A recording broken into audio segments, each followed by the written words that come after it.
Bonjour à tous, aujourd'hui nous allons montrer que pour tout n appartenant à grand N, donc où n est l'ensemble des antinaturels, c'est-à-dire les antipositifs, avec 0 compris, on n'a que ce nombre ici, donc cette notation veut dire que c'est en base 2, est congrue à 0 modulo 3. Donc ici ça veut dire que c'est un multiple de 3. Donc on peut trouver un k entier, tel que ce nombre-là s'écrit 3 fois k. Et on va l'expliciter durant cette vidéo. Donc cette notation, je vais l'expliquer un petit peu.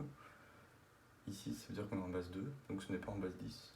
Donc ici, ça veut dire qu'on a une fois 2 puissance 0, donc ici c'est 1. Ça veut dire qu'on a 0 fois 2 puissance 1. Ici qu'on a une fois 2 puissance 2. Et donc ici, on va prendre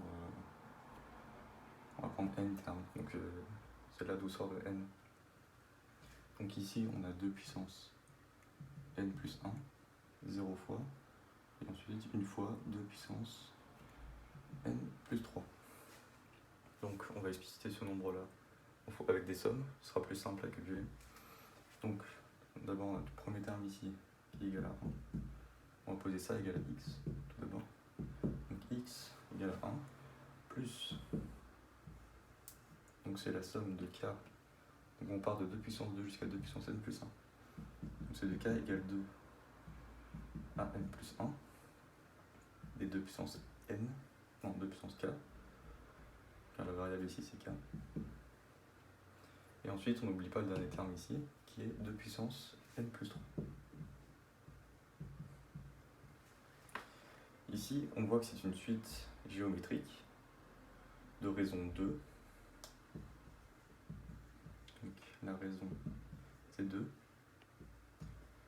Le premier terme, donc c'est quand k égale 2, donc 2 puissance 2,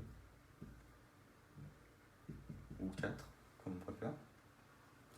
Et de dernier terme, quand k égale à n plus 1, donc 2 puissance n plus 1. Donc j'ai explicité ces trois valeurs, car on va utiliser la formule pour une somme comme ça. Donc c'est égal à 1 plus, donc ça est le 1 ici, la somme, donc c'est 1 moins, donc c'est le dernier terme multiplié par la raison.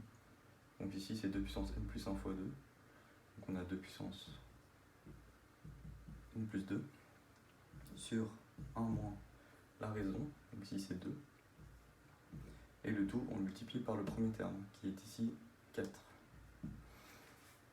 Et on n'oublie pas le dernier terme ici, qui est 2 puissance n plus 3. Ici on voit que c'est égal à moins 1, donc on peut simplement inverser les signes dans les parenthèses. Je vais mettre le 4 devant, pour que ce soit plus visible. Donc 1 plus 4 fois, donc 2 puissance n plus 2 moins 1, car on a inversé les signes, plus 2 puissance n plus 3. Ensuite ici, on voit qu'on a 1 plus 4 fois moins 1, donc ça fait 1 moins 4, ça nous fait moins 3. Ici 4 fois n plus 2, enfin 4 fois 2 puissance n plus 2. On peut voir 4 comme étant 2 puissance 2 comme marqué ici. Donc en multipliant, on ajoute les exposants. Ça nous fait plus 2 puissance n plus 2 plus 2, donc n plus 4. Et on rajoute 2 puissance n plus 3. Ensuite ici on peut factoriser. Donc je vais mettre les deux en premier. On a 2 puissance n plus 3 fois. Donc ici c'est 2 puissance n plus 3 fois 2. Ici c'est 2 puissance n plus 3 fois 1. Donc 2 plus 1. Moins 3. Sauf qu'ici on retrouve bien le 3 qu'on cherche depuis le début.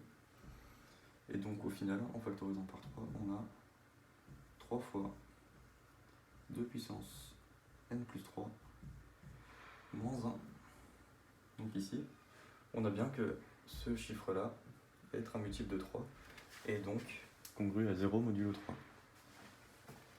On a x égale à 3 fois 2 puissance n plus 3 moins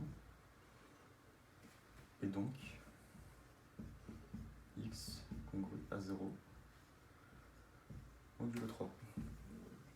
Et donc l'entier qu'on cherchait au début, c'est 2 puissance n plus 3 moins 1.